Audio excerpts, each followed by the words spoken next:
एक पीड़ित पिता अपनी बेटी को इंसाफ दिलाने के लिए दर दर की ठोकरें खा रहा है। पीड़ित पिता क्षेत्रीय चौकी से लेकर वरिष्ठ पुलिस अधीक्षक तक अपनी बेटी को इंसाफ दिलाने के लिए गुहार लगा चुका है, लेकिन इस पीड़ित पिता की और बेटी की कोई सुनवाई नहीं हो रही है। अब पीड़ित पिता और बेटी दोनों ने ही मुख्यमंत्री से इंसाफ दिलवाने की गुहार लगाई है। यह पूरा मामला टोंडला थाना क्षेत्र का है। दुराचार की शिकार हुई है पीड़ित। मुख्यमंत्री से इंसाफ की गुहार लगाने वाली पीड़िता का कहना है कि उसके साथ सामूहिक दुष्कर्म हुआ है। उसकी सहेली के ही भाई ने अपने साथियों के साथ मिलकर उसे अपना शिकार बनाया था। पीड़िता ने इस घटना की जानकारी परिवार को दी और पुलिस से भी गुहार लगाई, लेकिन कोई सुनवाई नहीं हो रही है, बल्कि उल्टा उसे ही धमकाया जा रहा है। सामूहिक दुराचार की शिकार हुई पीड़िता बीकॉम की छात्रा है। उसने बताया कि वह एक कंप्यूटर एकेडमी में कंप्यूटर सीखने जाती थी। वहां उसकी मुलाकात मोनिका और साक्षी नाम की लड़कियों से हुई। वह भी उसके साथ कंप्यूटर सीखने आया करती थी। इस दौरान साक्षी और मोनिका ने एक षड्यंत्र के तहत दोस्ती की और फिर अपने भाई पुनीत से उसकी दोस्ती करा दी। दोस्ती होने के साथ सब लोग एक दूसरे से मेलजोल बढ़ाने लगे। एक दिन मोनिका और साक्षी ने जन्मदिन की पार्टी कहकर घर बुलाया और फिर नशीला पदार्थ मिली हुई कोल्ड ड्रिंक पिला दी, जिससे पीकर वह बेहोश हो गई। फिर उसके साथ पुनीत और उसके साथ के लोगों ने उसके साथ दुष्कर्म की वारदात को अंजाम दिया। पीड़िता जब होश में आई, उसने देखा तो वह डर गई। उसने साक्षी और मोनिका को पूरी बात बताई तो साक्षी और मोनिका ने भी उनको मुंह बंद करने की धमकी दे दी। वहीं पुनीत जान से मारने की धमकी दे रहा है, सोशल मीडिया पर बदनाम किया है।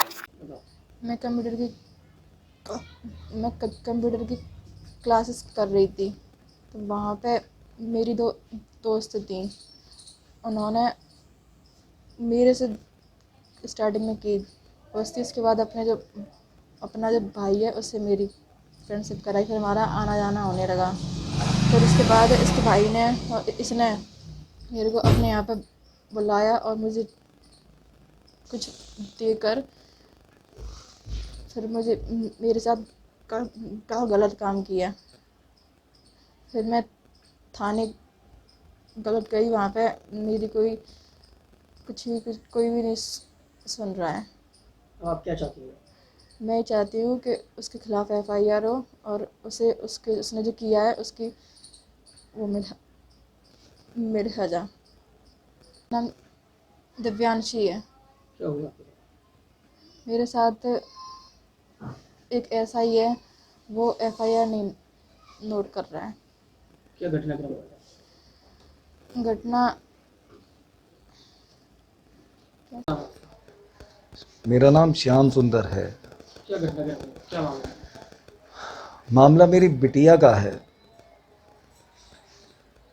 बिटिया ने मुझे थोड़ा लेट बताया, पर एक बाप होने के नाते मैं जितनी उसकी हेल्प कर सकता हूँ, उसकी मदद कर सकता हूँ, क्योंकि उसको न्याय की ज़रूरत है। न्याय के रास्ते में काफ़ी चीज़ें आ रही हैं कि जो कि बेटी को न्याय नहीं देना चाहती, पर मुझे विश्वास है कि मेरी बेटी को न्याय मिलेगा, जिससे कि आने वाले समाज में देश की हर बेटियां सशक्त मजबूत हों। बस यही कहूँगा मैं तो। किस थाना क्षेत्र का मामला है? कहाँ की? ये टोंडला थाना क्षेत्र का मामला है सर। ये टोंडला थाना क्षेत्र का मामला है। मैं बेटी को SP साहब के ऑफिस तक लेके गया, CO साहब के पास तक लेके गया। सब जगह से हमें नकार दिया गया, धत्कार दिया गया। एक तरह से आज घर से हम निकलते हैं तो हमें धमकियां भी मिलती हैं। रास्ते में सब्जी लेने जाएं तो 8 आदमी घेर के हमको कहते हैं कि अपने मुकदमे को, अपनी इन चीज़ों को वापस लो। कौन आरोपी? कौन है? क्या नाम? आरोपी विजयपाल सिंह का बेटा है, जिसका नाम पुनीत है, और उसमें उसकी 2 बेटियां हैं साथ में, एक साक्षी और एक मोनिका। ग्रुप तो ये 5 लड़कियों का है, पर मैं ये कहूँगा कि ट्यूशन में जब ये इसके साथ पढ़ती थी तो इनको ही सारी चीज़ें समझ में आनी चाहिए कि इस बेटी के साथ गलत क्यों हुआ। उस लड़के ने इसको सोशल मीडिया पे भी बदनाम कर दिया। इस बेटी को कहाँ कहाँ दिखाने के लिए छोड़ा मुंह। अब जब इतनी बात हो रही है तो फिर मैं सोचता हूँ कि देश की हर बेटी को न्याय मिलना चाहिए। अब आप क्या मांग चाहते हैं योगी सरकार से? एक तरह योगी सरकार कहते हैं बेटी को न्याय मिलेगा, सुरक्षा मिलेगी, तो इस तरीके से आपको न्याय नहीं मिल पा रहा तो बस मैं यही कहूँगा कि बेटी बचाओ बेटी पढ़ाओ का नारा क्यों दिया गया। एक बाप होने का नाता मेरा क्या है? मेरे भी तो अपने फर्ज है। किससे कहूँ? 10-10 जगह एप्लीकेशन भेज चुका हूँ। योगी जी से क्या मांग करते हैं आप? बेटी को न्याय मिले, बेटी को न्याय मिले, बस यही मेरी मांग है, यही मेरी इच्छा है।